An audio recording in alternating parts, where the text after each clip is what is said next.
Господин Костов, изминатиот период главна тема во медиумите е специјалната обвинителка Катица Јанева. Дали со последните нејзини настапи доаѓа до израз нејзината непрофесионалност и пристрасност? Па, одговор на нашето прашање потврден да, иако мислам не само со последните настапи, таа подамна ни даде до знање дека нема да се држи до професионалните стандарди во обавувањето на јавно обвинителската функција, ама еве како што велите вие, малку повоочливо, малку поочебино се нејзините, така да речам, два настапи. Едниот со интервјуто дадено за МРТВ и сета тоа околу интервјуто, снимањето, па потоа давањето оригиналното, целото, интегрално, па кратеното и така натаму. И вториот случај е со нејзиниот настап во Собранието на Република Македонија. Лично мислам дека во првиот случај имаме неукос во настапот, во говорењето, што значи немање правнички јазик, немање капацитет за професионален капацитет и стручни познавања како да се представи професијата онака како што и доликува на една јавна обвинителска функција. Во вториот случај пак имаме неумност.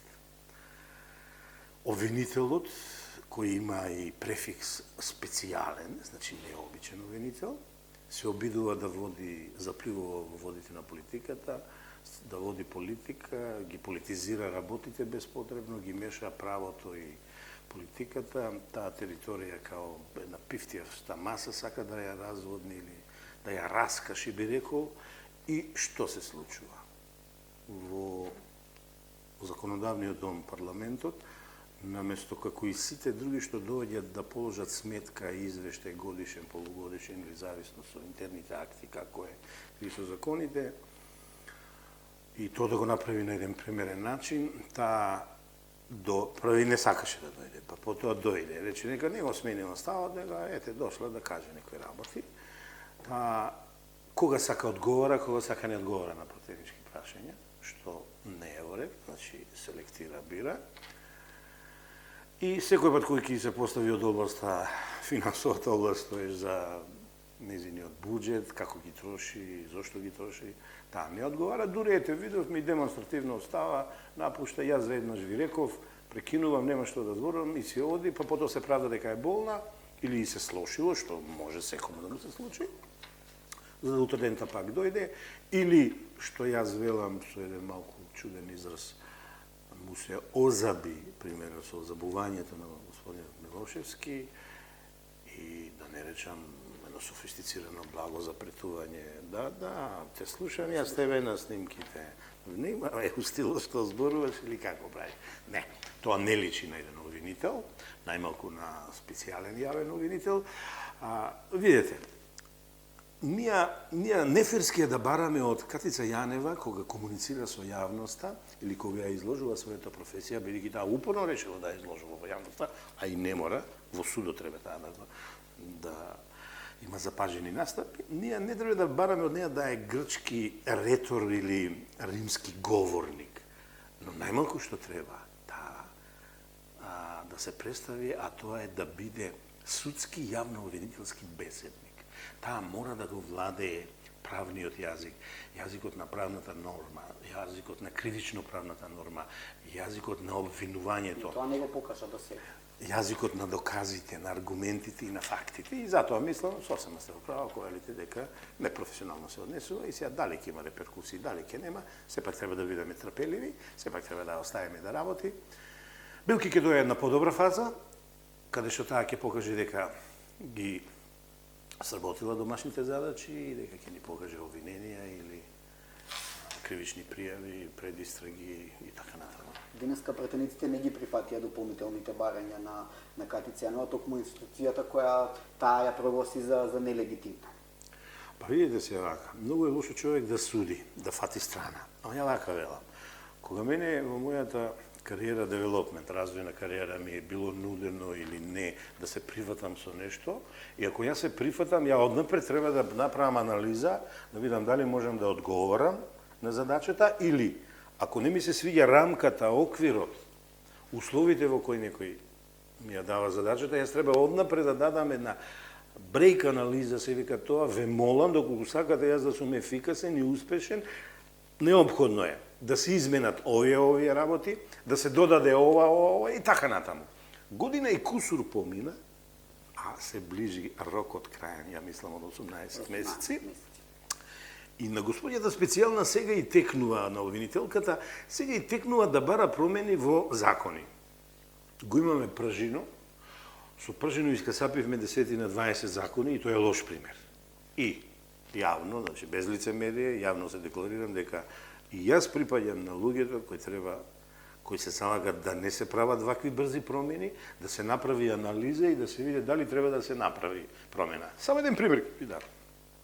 Во отсуство на докази, до сега година дена не видовме докази со снимките, таа сега очигледно сака своите обвиненија да ги подкрепи со институцијата заштитен сведок. Нашето право многу малку има искуство со тој институт правен, од неодамна, пред неколку години е воведено, лошо се спроведува и сега знаете ли што значи вија? Ја вас да ве обвинам само на кажувањето на Сотир Костов, од една дистанца 5, 6, 7 години за нешто што се случило, самата обвинителка се жалеше дека не може докази да собере бидејќи станува збор за настани од пред 5-6 години. Вие знаете ли во перцепцијата на сведоците, право, треба да видиме дали е субјективен, дали е објективен, дали е стручен, перцепцијата да кажи настанот што го видел, не го видел, она што слушнал или бил сведок или така натаму. Сведокот спаѓа во субјективни материјални докази и не секој пат е сигурен доказ, но сведокот комбиниран со материјални докази, комбиниран со материјални докази, кога вие мене ќе ми предочите документ референтен од релевантна институција и јас као сведок или да го кажам неговото постоење, непостоење, неговото употреба или игнорирање или фалсификување, тогаш доаѓа до израз улогата на сведокот, кој во контекстот на останатите материјални докази само ги појаснува работиве или ги зацврстува работиве во прилог за или во прилог контра. Во отсуство на други документи, таа институција е несигурна институција, и праксата покажува дека не може само да се потпиши на сведок, на една личност, бидејќи, знаете, во природата на човечката личност е да се менуваме, кога ќе не стават во различни контексти, да даваме различни изјави и да ги менуваме ставовите. Да, не секој пат. Така, како поранешен обвинител, како ви изгледа? Се става ли Јанева во служба и во корист на СДСМ и на Заев од досегашните нејзини ставови? Вообичаено на оваа тема, како да одбегнувам да зборувам, бидејќи ја повеќе ја гледам као стручник, као мој колега и кој сакам да ја успеше, да бидам искрен, ова не е лицемерно, ама ја критикувам бидејќи не ја врши работава како што треба. Сега, повеќе ова можеби би го зборел од, знаете, сепак една личност, ама јас сум и политички аналитичар. Како политички аналитичар приметувам дека таа дозволи некој да ја стави во политички контекст, некој да ја стави во барањата на опозицијата, некој да ја стави во агендата на Заев. И лично мислам таа сгреши кога првиот пат Заев се обиде да биде нејзин портпарол, така популарно кажана, кога тој ја најавуваше. Таа не се огради. Да, ма не и само да се огради, таа како обвинител може да му скрене внимание, да не заборавиме и тој е обвинет. Тој е обвинет, покрај тоа што е лидер на партија, тој е еден од обвинетите, таму и пријавен за не знам какви све дела и така натаму. Таа требаше, како што елите вие, ама многу јасно, децидно, строго да се огради од тоа, да каже дека си има свој портпарол, не треба лидер на партија нејзе да ја најавува, тогаш јас ќе ви одговорев, не, тоа не е ова констатација вашата не е точна, но бидејќи таа пропушти неколку пати дозволи нејните акции да се најавуваат од страна на Заев, и нема што друго да мислам дека таа сепак одработува нечија агенда, дека таа сепак малку политички гледа работи, да бидем искрени, тоа се види уште првата акција што направи кога го пушти Верушевски и кога не се фати да работи за предметот на Заев. Таа се гледа дека одработува нешто. Ја и посакувам таа да се смени во тој поглед, да се дистанцира и да си го гледа правото, да си ги гледа истрагите, да си ги гледа обвиненијата и да бидат успешни, да се добијат обвинителни пресуди, а Заев нека го остави политика нека води. Така, се префрлиме на политички теми од прав. Ај. Македонија веќе по период е во сериозна политичка криза која треба да финишира на избори. Ке имаме ли на 11 декември конечни избори? Длабоко сум убеден дека ќе има избори, но од секој пат ја застапував таа теза и пред 24 април, и пред и после 5 јуни, а и сега на неколку месеци пред трето закажаната дата за избори, ја велам до 3 мајка белки ќе ни се посреќи, јас сум длабоко убеден дека ќе има избори. Видете што е другата алтернатива. Ако и овој пат недораснато се и незрело однесиме како држава, па како политички субјекти, па како лидери, па како обични граѓани про и за некоја опција. И ако и овој пат измислуваме, не знам какви се услови, дека не били исполнети условите, ќе изгуби државата Македонија, ќе изгубат политичките партии, лично мислам највеќе ВМРО ДПМН ќе изгубе, тука некаде и СДСМ ќе биде, а на крај крајава и понатаму ќе продолжиме да ја скрнавиме демократијата. Демократијата како систем на вредности и на принципи е заснувана или се раѓа, јас така велам малку пластично, од изборите, преку изборачката кутија. Ако на денот на изборите ние ја наполниме на законски предвиден начин и го делегираме нашето право на некого да управува со нашите животи, со нашата работа, со нашата екзистенција, со нашата заедница на микро и на макро план, ние фактички одлучуваме кој ќе владее во државата. А само така е запишено во Уставот, само така е запишено во законските одредби што третираат ова материја, избори, изборни кампањи.